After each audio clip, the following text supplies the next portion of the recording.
শস্য বিমার টাকা পেতে আজই ফর্ম ফিল আপ করুন এবং স্টেপ বাই স্টেপ দেখে নিন। শস্য বিমা প্রকল্পে আজই ফর্ম ফিল আপ আরম্ভ হলো। এই বাংলা শস্য বিমা প্রকল্পে কীভাবে ফর্ম ফিল আপ করবো, কোথায় ফর্ম পাবো এবং কোথায় জমা দিতে হবে, পাশাপাশি ভাগ চাষিরা কীভাবে অ্যাপ্লাই করতে পারবে এবং যাদের পর্চা আছে, দলিল নেই বা দলিল আছে পর্চা নেই, তারা কীভাবে অ্যাপ্লিকেশান করবে, বিস্তারিত এই ভিডিওর মাধ্যমে আজকে আপনাদের দেখাবো।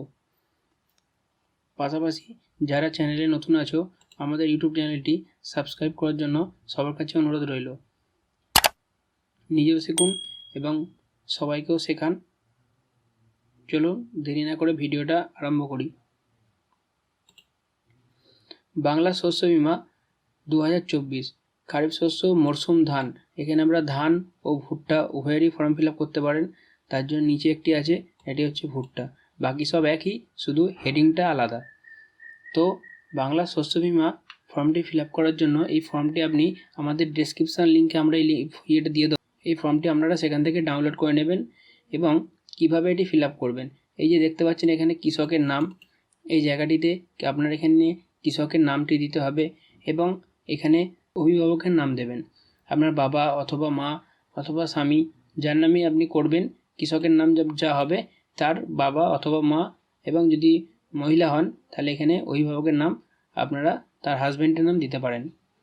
এখানে আপনার বয়স, আপনার ডকুমেন্ট অনুযায়ী আপনার এখানে বয়সটি দিয়ে দেবেন এবং এখানে আপনাদের পুরুষ বা মহিলা সেই অপশানটি ক্লিক করবেন এবং এইখানে ভোটার কার্ড দেখতে পাচ্ছেন, এই ভোটার কার্ড নাম্বারটি আপনারা এখানে দিয়ে দেবেন। এখানে আপনারা জাতি, আপনারা উপজাতি যা হবে ওবিসি, এসটি, এসসি এবং সাথে মোবাইল নম্বরটি এখানে অবশ্যই লিখবেন এবং পাশে দেখতে পাচ্ছেন আধার নম্বর, সেখানে আপনার সঠিক আধার নম্বরটি দিয়ে দেবেন এবং আপনার বসবাসের ঠিকানা, এখানে দেখতে পাচ্ছেন বসবাসের ঠিকানা, আপনার গ্রামের নাম যেটা হবে সেটা দিয়ে দেবেন। আপনার যে পঞ্চায়েত আছে সেই পঞ্চায়েত এখানে দিয়ে দেবেন এবং আপনার যে ব্লক আছে সেই ব্লক দিয়ে দেবেন। জেলা আপনার যেটি আছে সেটি আপনার এখানে দিয়ে দেবেন এবং আপনার এই ফর্মটি আপনার কেসিসি লোন আছে কি না সেটা আপনারা এখানে ক্লিক করবেন। যদি থাকে সেখানে এখানে ইয়েসে ক্লিক করবেন, আর যদি এখানে না থাকে তাহলে আপনারা এই না অপশানটিতে ক্লিক করবেন। আরেকটি দেখতে পাচ্ছেন এখানে কৃষক বন্ধু আইডি। তো এই কৃষক বন্ধু আইডিটা আপনারা কিভাবে পাবেন, আপনারা প্রথমে একটি পেজ খুলে নেবেন এবং সেখানে লিখবেন কৃষক বন্ধু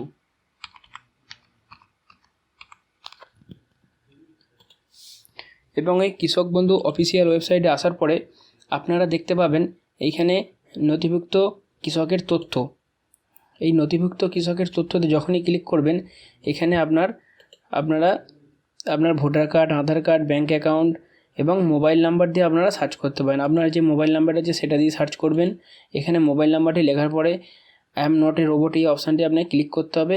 তারপরেই আপনারা এখানে দেখতে পাবেন আপনার যে কৃষক বন্ধু আইডিটা আছে নিচে আপনাকে দিয়ে দেবে। তো আইডিটি আপনারা লিখে নেবেন এবং এখানে আপনারা ওইটা দেখে দেখে লিখে দেবেন। এবং আরেকটু বলে রাখি, এই বিমার জন্য আপনাদের প্রত্যেকটা ডিটেলস একদম যত্ন সহকারে এবং সঠিকভাবে ফিল আপ করতে হবে। তো প্রথমে দেখতে পাচ্ছেন আপনার এখানে ফসলের নাম, এখানে ধান দেওয়া আছে। আপনার যে ব্লক সেই ব্লক আপনি দিয়ে দেবেন। আপনার যে পঞ্চায়েত সেই পঞ্চায়েতের নাম এখানে আপনারা লিখে দেবেন। আপনার যে মৌজা আছে মৌজার নাম এবং জেল নম্বর দুটোই আপনাদের এখানে লিখে দিতে হবে এবং খতিয়ান নম্বর, যদি আপনার একাধিক দেখা যাচ্ছে আপনার অনেক দাগ আছে বা অনেক কটা জমি আছে, সেক্ষেত্রে আপনারা পরপর 2 থেকে 3টে দাগ এখানে কমা দিয়ে ছোটো ছোটো করে লিখে দেবেন, বাকি আপনাদের না লিখলেও চলবে। তো এখানে আপনারা খতিয়ান নম্বর দিয়ে দেবেন এবং এখানে দাগ নম্বর যতগুলো আপনারা এই বক্সের মধ্যে ধরাতে পারবেন ততগুলোই দেবেন।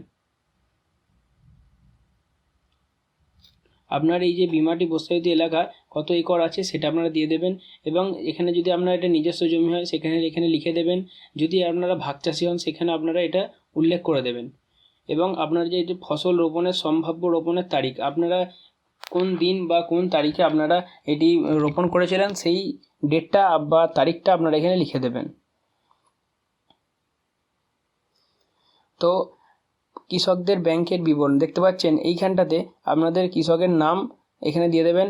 কৃষকের নাম ব্যাংকের পাসবই অনুযায়ী আপনারা এখানে দেবেন এবং আপনার ব্যাংকের নাম, কোন ব্রাঞ্চের অ্যাকাউন্ট সেটা আপনারা দিয়ে দেবেন এবং এখানে অ্যাকাউন্ট নাম্বার, আইএফসি কোড, অ্যাকাউন্টের ধরন অ্যাকাউন্টে ধন বলতে আপনারা বেশিরভাগ সবাইকারই ম্যাক্সিমাম সেভিংস অ্যাকাউন্ট হয়। যদি কারো অন্যান্য অ্যাকাউন্ট থেকে থাকে, কারেন্ট অ্যাকাউন্ট থেকে থাকে, সেগুলো আপনারা এখানে দিতে পারেন। আপনারা চেষ্টা করবেন সেভিংস অ্যাকাউন্টে দেওয়ার, এবং এই যে অ্যাকাউন্টে আপনারা দেবেন এটি যেন সিঙ্গেল অ্যাকাউন্ট হয়ে থাকে। মানে জয়েন্ট অ্যাকাউন্টে অনেক ক্ষেত্রে অনেক অসুবিধা হয়ে থাকে, তার জন্য আমি বলছি সবাইকে যে এটা আপনারা সিঙ্গেল অ্যাকাউন্টই দেবেন।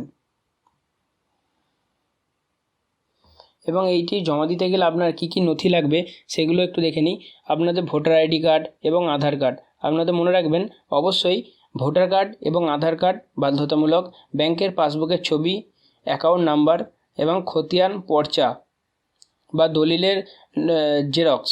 আপনারা যদি ভাগ চাষি হয়ে থাকেন, নিজের নামে জমি না থাকলেও ওই জমি চাষের যে ফর্ম আছে সেটি আপনার এখানে অ্যানেক্সার 3 সেটি আপনি আপনার নিয়ারেস্ট যে পঞ্চায়েত আছে বা আপনার যে বাংলা সহায়তা কেন্দ্র আছে তাদের কাছে আপনারা পেয়ে যাবেন। সেই ফর্মটিতে ফিল আপ করে আপনার যে ভাগ চাষি সেই ফর্মটি ফিল আপ করে পঞ্চায়েত প্রধানের সই করিয়ে নেবেন। তাহলেই আপনারা এর সাথে ওই ফর্মটা অ্যাটাচ করে দেবেন, তাহলে আপনারা তার জন্য এই ফর্মটি ফিল আপ করতে পারবেন। এবং এর সাথে আপনার হচ্ছে ভূমি সংস্কারের উদ্যোক্তা এবং হচ্ছে ভূমি সম্পদের দায়িত্ব অধিকারিক পরামর্শপ্রাপ্ত সকল রোপণের শংসাপত্র। আপনি যে কবে ধান চাষ করেছেন সেই ডেট এবং তার একটি প্রুফ আপনারা এখান থেকে নিয়ে নেবেন। সেই ডেট বা তারিখ সেটা আপনাদের বললাম যেটা এখানে দেওয়া, আর এখানে আপনি নিজস্ব সই করে দেবেন। যদি সই না করতে পারে তাহলে আপনারা এখানে টিপছাপও দিতে পারবেন। এবং আপনারা যখনই পঞ্চায়েতে যেটি জমা দেবেন, পঞ্চায়েতে জমা দেবেন বা বিডিও অফিসে যদি আপনারা এটি জমা দেন, সেক্ষেত্রে আপনাদের জমা দেওয়ার পর আপনাকে এই স্লিপটি কেটে দেওয়া হবে। এই যে দেখতে পাচ্ছেন এরিয়াশন সার্টিফিকেট, এই যে এইখান থেকে আপনাকে এটা কেটে আপনাকে এই নিচের যে ডকুমেন্টসগুলো আপনারা উপরে যা ফিল আপ করেছেন সেইগুলোর ভিত্তিতে আপনার এখানে লিখে সেগুলো আপনারা অর্ধেকটা আপনাদেরকে ফেরত দেওয়া হবে। তো ভুট্টা চাষের ক্ষেত্রেও একই ফর্ম এবং এটি একই থাকবে, শুধু আপনার ধানের যেরকম ছিল সেখানে এটি ভুট্টা আছে। বাকি আপনারা যেরকমভাবে ফিল আপ করতে বললাম প্রত্যেকটা আপনারা একইভাবে ফিল আপ করবেন। আশা করি আপনাদের ভিডিওটা ভালো লাগলো। ভিডিওটি ভালো লাগলে লাইক, কমেন্ট, শেয়ার এবং সাবস্ক্রাইব করতে ভুলবেন না। দেখা হচ্ছে আরেকটি নতুন ভিডিওতে।